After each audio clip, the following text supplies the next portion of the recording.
nga progresser vers la foire faw ngeen jaaree ko ci passerelle bu Nabil Choucair là-bas aussi à hauteur de la passerelle dans les deux sens faw nga xaw a taaxelu ci kaw échangeur yi c'est pas très compliqué pour ñu bàyyi ko du côté des parcelles mais avenue Thiandoum jëm Liberté 6 dans les deux sens faw nga taaxelu ci axe boobu lay Yacine ci kanam inchallah. Trafic News. Allez, merci beaucoup Aba Diatta ñu joxante dig daje si kanam bu leen fàtte ni yéen a ngi sur Zik FM ak Sen TV dañuy jaare si suñu ñaareelu partie rek li nga xamante ni moo di bloc d'information à la matinale bu nga xam ne toute la rédaction bu dee média ñoom ñoo si jàpp ngir mu mën a yemb alors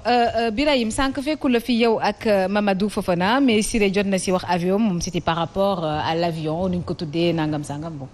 c'est juste son avis ou son commentaire ce que vous voudrez maintenant li gën a am importance ci tribune de des médias bu nga xam ne ñëw na tey ci hausse des prix de denrées yi nga xam ne tey ñu ngi nekk ci période du tabaski c'est assez compliqué ak xar yi nga xamante ni léegi nii ñu ngi koy wax xam naa ni jibi moom du ñu bàyyi sax ñu wax le contraire père de famille yi ñu ngi dund lu ne ak it li nga xam ne moo di fi mu nekk nii virus delta du moins variant bu nga xam ne moo ñoo yokk tey ji ci coronavirus bi donc loolu noonu yëpp en attendant voilà parce que on parle de variant delta mais yeneen variant ñu ngi fi également. Mais oui, parce que l'Organisation mondiale de la santé a parlé du variant lambda yi nga xamee ni mu ngi feeñee Pérou commencé di laal lambda dem na ba actuellement laal na lu tolloog fanweeri réew ci àdduna li ci ëpp c'est en Amérique du Sud mais commencé na di dugg ci yeneen i réew dont l'Europe et ku wax Europe xam ne comme il y a des va-et-vient entre l'Europe ou l'Afrique on peut penser en tout cas malheureusement que également mën a dugg Afrique ci réew yu mel ni réewum Sénégal donc gis nga Yacine le ministre du commerce Aminata Assome Diatta a sorti un communiqué démb pour wax les raisons de la hausse des denrées de grande consommation ou de première nécessité. Le prétexte justement c'est quoi? C'est le coronavirus à travers le monde ak li nga xam ne moom la am comme ay conséquences ci wàllug fret yi ci wàllug li nga xam ne moom mooy le prix du blé sur li nga xam ne moom mooy conteneurs yi et cetera mais tout ceci quand dans un pays il y a un gouvernement il y a un président il y a des ministres dafa am loo xam ne moom mooy seen rôle principal mooy fexe ba benn problème bu am sur le plan international li ñu naan les déshydratats de peut-être liés au coronavirus ou à une quelconque situation sur le plan économique au plan mondial il revient au gouvernement à travers les ministères yi nga xam ne ñoom ñoo concernés de trouver une parade pour faciliter les choses aux populations c'est-à-dire que tey muy ci seen wàllu politique ñoom ñoo war a xool bu dee dafa am lu ñu war a subventionner bu dee dafa am lu ñu war a jàppale nit ñi bu dee dafa am ay mesures yoo xam ne dañ ko war a teg ba nga xamee ni quelle que soit la situation au plan mondial les effets seront moins ressentis par les populations il y va ou plutôt c'est leur rôle ñoom ñoo war a liggéey loolu ce n'est ni toi ni Mambay ni moi ñu ñooy ñëw ne ni non sur le plan mondial blé bi yokku na dañ seet nu ñu koy wàññee fii wax nañu ni ils ont même subventionné fexe ba par exemple le prix de la farine wàññeeku de 2000 francs sur la tonne pour permettre peut-être aux boulangers de ne pas dem ci wàllu yokku li nga xam ne moom mooy njëgu mburu mais certains boulangers te diront que 2000 francs c'est absolument rien ndax du question farine kese mais il y a également les intrants qui vont dans le pain muy ci jëm ci wàllu courant muy lu jëm ci wàllu glace bi lu jëm ci wàllu xorom ak yeneen mais le plus important aujourd'hui mooy c'est au gouvernement de faire de sorte que les Sénégalais ressentent moins les effets économiques du coronavirus naka lañ koy defee nag ñoom ñoo yore seeni mesures sur le plan économique et cetera mais je pense que xam nga ñu wax avion wu 60 milliards on se posait la question de l'opportunité de la manœuvre est-ce que c'était le moment de le faire bon on te dira que c'est tout à fait normal que ñu ngi nekk ci wàllug sécurité présidentielle et cetera boo xoolee on a même précipité les choses parce que l'inauguration de li ñu koy weete la langue de Barbarie du démb lañ ko doon xaar bi président di jël avion di dem ànd ak soxnaam ak yenn ci ay ministres ca Mauritanie bon c'est très bien am na avion bu bees foofu mu dalloo ko waaye nag am na loo xam ne waroo ko def ci kanamu sénégalais yoo xam ne ils sont justement dans ces difficultés. tout à fait mën nga ko nëbb sax ba du Niamba Saleh si au même moment ce ce palabre, s'il te plaît. Sama palabre, je veux faire un clin d'œil à Omar Baye Pène, Omar Pène, qui a sorti un communiqué jaarale ko ci réseaux sociaux yi di ñaxtu li ñuy wooyee piratage. Il a sorti un album, machallah, il y a quelques jours, de 9 titres, un excellent album. Mais moom, comme d'autres Sénégalais qui sont des chanteurs, des musiciens, propriété intellectuelle, malheureusement ñu ngi koy nasaxal ci réew mi ndax li ñu woowee piraterie wala piratage. lu koy indi da ngay génne album maanaam yóbboogoo ko sax def promotion bi ci télévision ak rajo yi et les CD commencent à se vendre alors que dañ ko jëlee peut-être ci internet wala ñu jëlee ko ci benn bërëb télécharger ko graver ko wut benn pochette di ko jaay ci jamono ji ñu toll nga xam ne déjà c'est valable pour tous les Sénégalais mais les artistes également sont dans des difficultés nga jël seeni œuvre nga xam ne c'est une propriété intellectuelle jël ko def ko ci ay CD piraté ko di ko jaay finalement ñoom bu ñu nekkoon ci jafe-jafe day gën a yokku parce que amatuñu sax lu ñuy suturloo ci lii nga xam ne moom mooy seeni propriété intellectuelle liggéey ko toog ay at di ko liggéey toog ay at di ko jàngat di seet nu ñuy def ba mu baax génne ko war ko jaay mais fekk na am na ñuy koy jaay ci ay CD yoo xam ne dañ ko piraté. Je pense que dans ce cas il y a quelque chose qui n'a pas marché kon ci ce qui n'a pas marché mooy il y avait une lutte contre la piraterie ou le piratage ci lu jëm ci wàllu ces œuvres d'artistes mais lutte boobu fan lañ ci toll. koñ boo dugg ci nu ñu koy waxee ci feu rouge yi tu vois des jeunes boo leen waxee ñu ne leen non mooy suñu gagne-pain parce que am ñu leneen mais seen gagne-pain ci kaw ñeneen ñoo xam ne ñoom loolu mooy seen métier. C'est valable ci wàllu artistes yi c'est valable ci musiciens yi mais c'est valable sur leneen nga def sa œuvre ba pare protéger ko ci ñi nga xam ne ñoom ñoo yore wàllu woowu. kon waa SODAV am nañ liggéey bu assez important bu ñu koy war a jaay noonu. Il faut vraiment que l'État du Sénégal aide également ces artistes parce que Dieu sait que certains ñu ci ëpp sax ils sont déjà dans des difficultés. boo xoolee Covid-19 bi. li leen ci jox ci weccit daanaka weccit lañ koy mën a wooye ndax servir lu leen dara. alors Mamadou Fofana dellu si waat peut-être si tribune ak li nga xam ne moom la traité li ma leen ci traité. voilà je crois contraste bu doy waar lay wane fossé également bu rëy lay wane énorme entre les préoccupations je peux l'appeler ainsi du président de la République ak celle de son peuple mooy njiit réew mi nga xam ne peut-être la ko gënoon yitteel mooy ut avion bu bees d'abord ñaareel ba naaw ca roppalaan googu noonu pour dem Mauritanie pour inaugurer ko xool avion bi baax na wala baaxul au moment où sénégalais yi ñu ngi dund ay jafe-jafe yu tar te foo ko takk fu ne weesu na ko avion boobu noonu wax nañ ko mu di ne mun nañ wax ne achat boo xam te ne nii amul woon njëriñ la dans la mesure où tey jii nii lan mooy njëriñu Air Sénégal bu fekkee dañoo am problème mu avion présidentiel encore que à ce niveau-là je crois ak lu mu mënti demee avion boo xam ne c'est bien entretenu di def maintenance def la ca war et tout je ne crois pas que war nañ mën a toll fu ñu naan war nañ ko mën a changer pour wut avion bu bees beneen bi mooy bu fekkee ne Air Sénégal aussi dañ ko fi taxawal pour loo xam ne lu jëm ci commercial kese la te mu mën a substituer wu ci avion wu président de la République muy lan remplacer avion président de la République en cas de panne wala leneen ak leneen donc ça pose problème parce que mënoon nañ jël li nga xamante ne nii moom mooy lu tax ñu taxawalaat Air Sénégal jël avion bi président de la République heure bu bëggee tukki ñu jël ko jox ko mu dem tukki d'autant plus que la muy tukki sax bëriwut noonu donc pour ut avion bu bees pour dem tukki yu dul jeex dem ak a dikk ci loo xam ne Sénégal bu ñu amee indépendance mun naa ko waxee noonu bu ñu jàppee ne am nañu indépendance ak léegi ba léegi te fa ñu nekkoon weesuwuñ ko parce que pays sous-développé nañ lu ci gën a graaw sax dañ la naan très endetté donc ça pose problème beneen bi mooy li nga xam ne askan wi ñu ngi koy dund tey mu di spéculation mu di yokkute ci njëg yu bëri ministre bi daa ñëw gën a assommer nit ñi parce que bu taxawee wax ne ne d'abord li nga xam ne moom moo nekk jafe-jafe jëm ci yokkum dund gi lu jëm ci wàllum farine gi ci boppam subventionné nañ ko de telle sorte que TVA bi nga xam ne nit ki da ko doon fay de 18% jëlee nañ ko fa indi ko ba 6%. waaw loolu bu fekkee am na mais ñun nan la ñuy retrouver woo tey kon ñi nga xam ne ñooy yëngu ci wàllum boulangerie yooyu ne farine gi daa cher li koy expliquer bokk na ci tamit au-delà de ça mu di ne boo xoolee ci ñuy yëngu ci wàllum farine ñaar nañ ci am ñoo xam ne ay sénégalais le reste yëpp ña ko yor ñëpp ay tubaab nañ donc cela veut dire quoi cela veut dire que heure bu leen neexee mun nañ yéegal njëgu farine bi ak di ko wàcce ci loo xam ne ni ñun duñ ko mën a contrôler parce que ministère bi bu ko mënul contrôler am fulaay fayda wax na ne comme wàññi nañ leen TVA bi donc lii di prix farine bi da ngeen koy wàññi mburu mi da ngeen koy wàññi ba ñuy yaakaar ne tabaski dañ fay dem te duñu am mburu ça pose problème beneen bi mooy munoo ne tey da nga nekk état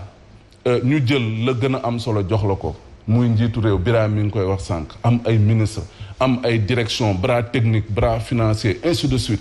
nga bëgg a jël lépp teg ko ci li nga xam ne nee nañ moom mooy pandémie bi mais bu fekkee dañ la fal nga war a jiite mais ñi ngi xaar ci yow que lépp loo xam te ne nii peut-être ma nga xew bitim réew nga jéem ko def de telle sorte que di nga ko mën a atténuer fii nii au Sénégal mais la nga xam ne moom moo fi am moo di ne dans l'anticipation suñu gaañi dañ ci am problème parce que bu fekkoon ne anticiper woon nañ ci yenn yi jël les mesures en interne yu ñuy mën a may tey ñu mën a jàkkaarloo ak li nga xam te ne nii moom mooy prix de denrées de première nécessité yi ak yeneen su boobaa je crois que du ñu yegg si fii beneen bi mooy sécurité alimentaire bi nga xam ne ñu ngi ko oui non mais parce que loolu yëpp boo xoolee benn la parce que ci loolu lay tënku tey bu fekkee ne jàpp ñu ne ñun ci suñu mbay mii nañu war a sukkandiku pour mën a développer suñu réew cela veut dire que nañuy continuer di am ay jafe-jafe d'autant plus que ministre bi wax na ko nee na yëf yi jeexagul lii jëm ci wàllum njokkute njëgu dund gi moom nañ ko xaar fii ba mars 2022 et ce sera véritablement malheureusement pour les Sénégalais. Alors Siré syndicat nouveau des travailleurs de Dakar Dem Dikk ñoom démb dañoo génn pour ñaxtu li nga xamante ni moo di mauvaise gestion société bi sànq rek yaa ngi wax ni que ni fi mu nekk nii Dakar Dem Dikk y a un problème au niveau de Dakar Fouta. Hein, voilà Dakar Fouta d'abord. waaw Yangarta Dem Dikk quoi mooy ci voilà xam nga Dakar Dem Dikk société publique la dafa am mission de service public mission de service public boobu moo tax état bi chaque année daf koy fay ce qu'on appelle la compensation xam nga Dakar Dem Dikk bu ngeen ko xoolee souvent mu fees ak mu ñàkk fees bu heure am jotee rek moom dafay dem léegi manque à gagner boobu état dafa koy jox parce que dafay assurer benn service de mission publique donc directeur général Dakar Dem Dikk ce n'est pas parce que la ligne Dakar Fouta n'est pas rentable que du ñu def bus yi dem d'autant plus que fête exceptionnelle la Tabaski. Donc on n'attend pas moins de l'actuel DG que ce qu'on n'avait pas attendu de son prédécesseur parce que son prédécesseur, quoi qu'on puisse dire, a inventé ce qu'on appelle les Sénégal Dem Dikk déjà, Afrique Dem Dikk, et même cette initiative-là de convoyer des bus pour aller passer les fêtes religieuses et même relier l'interland, c'est à son actif. Donc on l'attend sur des actes extrêmement complets. Et puis en raison de la sensibilité de la question qui est la Tabaski, en raison des événements précédents qui a eu lieu au Fouta avec le Fouta Tampi, le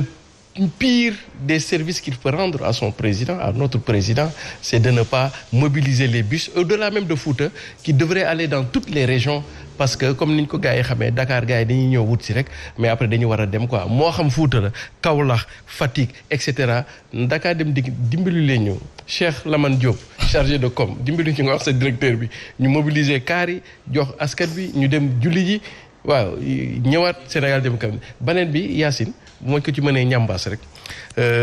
njëkk yi man bii nag moom syndicat góorgóorlu yi mooy wax parce que man dëwliñ weer bii passé bi ma koy jënd biteelu dëwliñ bi 5500 laa ko jëndee dem bi ma demee bitig ba 6500 nañu ko jaayee mais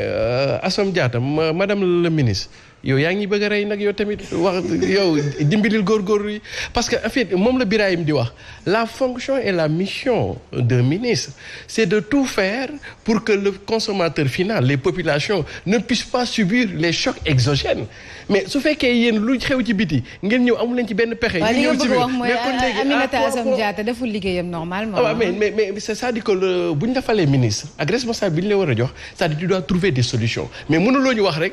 fële de yokk da rek mu ñëw de mais kon su boobaa kon ñoom. moom Covid bi la kii la justifié.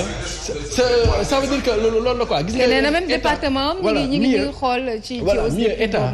loolu mooy fonction. quand on parle de fonction régalienne c'est que yow nan ngay mën a defee des us et des astuces ba nga xam ni choc yi lu mu métti yow bu ñëwee di nga ko dékkandu ba sa askan di ko dee mais bu amul filtre boobu mais beneen bi may daanelee nag mooy président waaye grand bàyyil sa affaire séeréer yi ngay def mais nan nañuy jëlee da nga war a interdire sax président ku duggati ci avion présidentiel di def selfie ak yooyu loolu affaire séeréer la ñoom bu duggee ci tata sax. waaw mais bu la neexee bu la neex dugg ci avion non c'est que non xam nga lu tax ma wax contexte bi ñu nekk nii xam nga dëkk bi mi ngi metti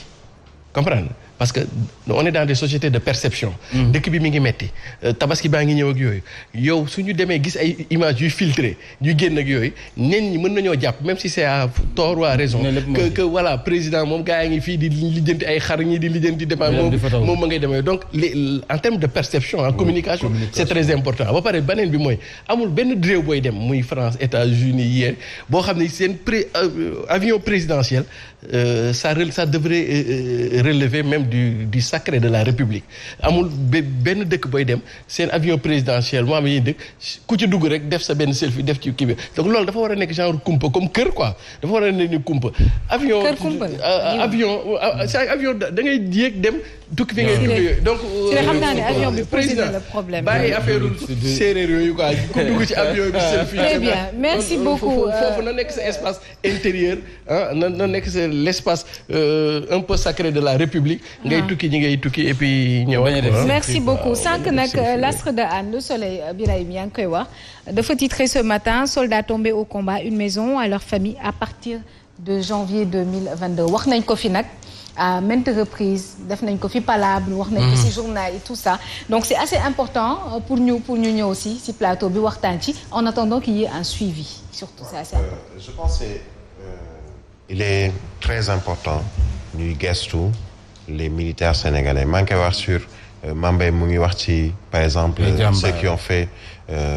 92 les Jambar je le disais la dernière fois sur ñi nga xam ne ce sont des militaires invalides ou des blessés de guerre tey le chef d'état-major général des armées qui annonce également pour les familles des militaires tombés au combat wala ñu décédé ñu wutal leen kër c'est très bien nañu dem ci suivi bi c'est-à-dire c'est valable pour 92 ñi fa nekkoon c'est valable pour les militaires invalides ak blessés de guerre c'est valable pour les familles des militaires qui sont victimes ou décédés durant les combats wala ci yenn jamono ñooñu ñëpp dañu am njukkal boo xam ne dañ leen war a delloo muy militaire au Sénégal je le disais je le répète quand les gens le président de la République en premier peut se permettre de dormir à point fermé këram wala palem wala fu mu mën a doon ak ñun ñii ay sénégalais c'est tout simplement parce que si suñuy frontière am na ay nit ñoo xam ne boobu jamono nelawuñu ñu ngi saytu suñuy frontière pour bañ lenn lu bon di fi dugg ñu nga wax wàllu terrorisme qui est à nos frontières à nos portes muy Mali muy feneen ak feneen mais on a des militaires yoo xam ne dañ leen war a delloo njukkal ci wàllu woowu delloo njukkal bi mooy nañu fexe ba jàppale leen ba nga xamee ne yenn ñaxtu yi duñ ko ñaxtu di ñaxtu naan amuñu ordonnance wala mënuñoo jënd garab wala di ñaxtu naan ni amuñu lu ñu mën a sax demee faj suñuy njaboot wala di ñaxtu naan ni amuñu kër gu ñu dëkk wala dañ la war a fay ci wàllu indemnité fayuñu ko loolu c'est un sérieux problème et je pense que espérons en tout cas que le gouvernement avec tous ces démembrements yi yore wàllu woowu dañ ci veiller vraiment de manière générale quoi c'est assez important 7h passées de 48 minutes yéen a ngi sur Zik FM ak Sen TV ba tey di suivre seen bloc d'information la matinale dañuy dalal El Hadji Ahmed Aïdara dafa ñëw en retard léegi nii ci revue des titres yi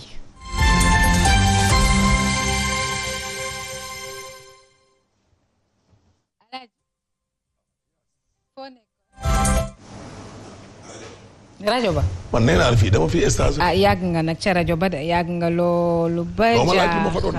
ma xanaa ma fàttali ni rek ñi ñuy seetaan dama bëgg képp ku ñuy déglu rek. war ñoo mën a seetaan si suñuy plateforme du dëgg. waaw dëgg la nan la plateforme yi. kuy xalam di ca jaay barka waaye. lan la plateforme yi. mooy kuy xalam di ca jaay. waaw d'accord mais plateforme yi nan la tudd. xam na ko bàyyi ko mu wax ko.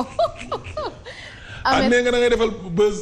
Sen TV lan officiel bi waaw ak sur lan YouTube. waaw YouTube ak sur waaw Zik. ak sur waaw Zik. mi ngi noonu actuellement. ak sur Fofana point. point xaalis. point xar wala xaalis. xaalis. xaar-xaartum. non Fofana loxo si poos. c'est que après tabaski li ñuy seetaan matinal bi di am mbetteel. dañu foog ne dañuy fo quoi. na ngeen fexe rek ba man xeex bi bu ñu dem ba ci biir nag ngeen ruux yollee ko. non man dama si bokk. on se ou bien boycott.